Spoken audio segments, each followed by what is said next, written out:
one of the biggest problem we have, do you know why we have problem, Christological problem, Trinitarian problem, is because people don't understand the same principle. You are reading in one word, in one sentence, they are saying in the beginning was the Word. The Word was with. Do you know the language of with? Huh? With. Are you there? It is a relational word. Okay? Now, but you see, something cannot be with something if the something is, there's something that it is with. You cannot have a with relationship except there is a duality of reality. In the beginning was the Word. The Word was with God.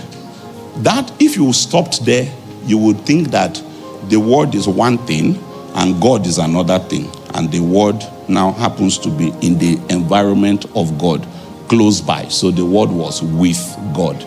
Then the next line now says, and the Word was God. You say, no, but you told me the Word was with God.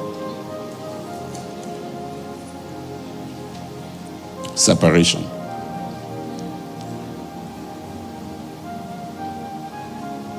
The Word was with God. The Word was God. Let me be teaching the basic.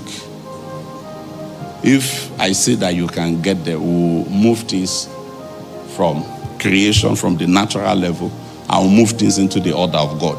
What I was trying to do for you was to give you a reason to not need an external instructor, in order to keep your separation consecrations. It will be that, I know too much. I know the behind the scenes, okay, of the requirement of separation. You know, some of the things that some of your, even if they are well-intentioned, and some are not well-intentioned. Well-intentioned are some of your fake prophets and pastors that they are telling you. That you see, this sin we are saying, it's not as if it will do God anything, no. It's because of you we are saying you should not sin, no. If you commit immorality now, you will catch HIV, and then it is you that will die early. If you go and steal somebody's car, and they catch you, they will put you in Kiri prison. You will now become a subject of our prison fellowship. I was telling Emeka the other day. I was telling your husband that I can't remember the case of that brother anymore. There was one brother. I said, have you not? He said, I have been talking to him about this thing. He has gone back to it again. Now they've caught him in police. I said, okay, you are doing prison ministry. We'll make him a prison pastor. When he is a member of the church under the bridge. And you know, they are a very interesting set of people that got himself into a problem again. All right? And they think that he stole.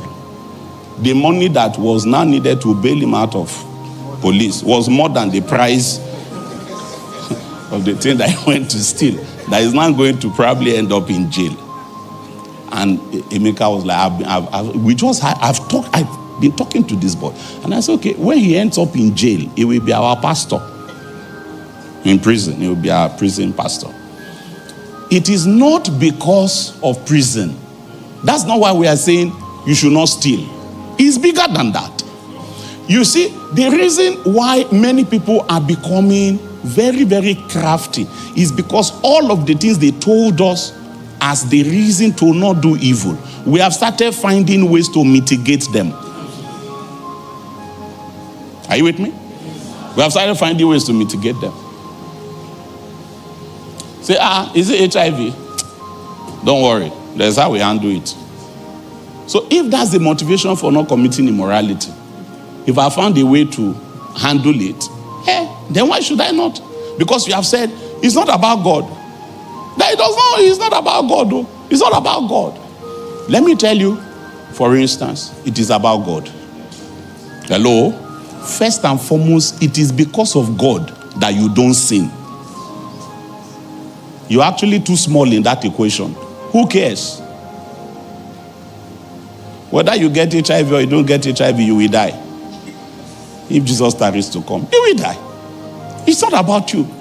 You see, every time that you plug yourself in a place where God is supposed to be, you will see that you will be under-motivated to do what you should do, because something for which God is the reason, if you now become the reason, you will no more see the reason.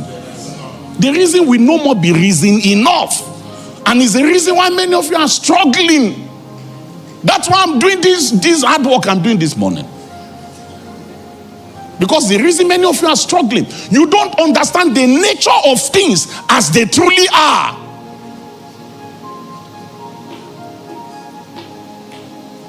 The Word was with God. The Word is God. Yet the Word has to be with God. Even though the Word is God. And you see, without that distinction, redemption would have been impossible. That distinction is the reason why one could be in the waters of Jordan. And one can speak from heaven. And another can descend. It's because of this distinction. I'm saying to you that you need to find a bigger reason for separation than avoiding sin, than avoiding complications in life. I'm saying that is the nature of reality, all the way to divinity. And so it is the greatest privilege of your life to be called to a life of separation. God is granting you opportunity to participate in that which is primary to the nature of life itself. God doesn't call you to separate simply because of sin. I'm saying to you that sin is the least of it. It is the very least of it. If I have the time, we will get there eventually. If I do, I will show to you that. Have you realized that there are waters below and there are waters above, and they both need to be separated? And for a long time, it had not rained, even though there were waters above the firmament from the very beginning. Are you there? Are you there? The waters themselves had to be separated. Not bad water from good water. It is groundwater from atmospheric water. And God had to separate them because there had to be an intervening space. And the water has to have its seasons. Let me say something to you. When God calls you to a life of separation, in particular areas of your life, it is because God is trying to amplify distinctions. Are you there? God is trying to amplify distinctions. Distinctions. Otherwise, you will just be like bohu, tohu. Even in your whatever language you speak, the sound I'm making, does it does it sound elegant? Bohu, tohu, void. It will look like you carried honey, and then you poured washing soap inside it, and then you poured egusi soup inside it. Are you there? Are you there? Then you added a liter of petrol. Just come back. And then you now say, see, the water of this I'm carrying here like this. This is that I'm carrying here like this now.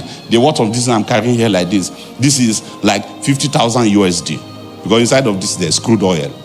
Inside this thing I see here. Inside this thing like this now, there's something that can quench your hunger.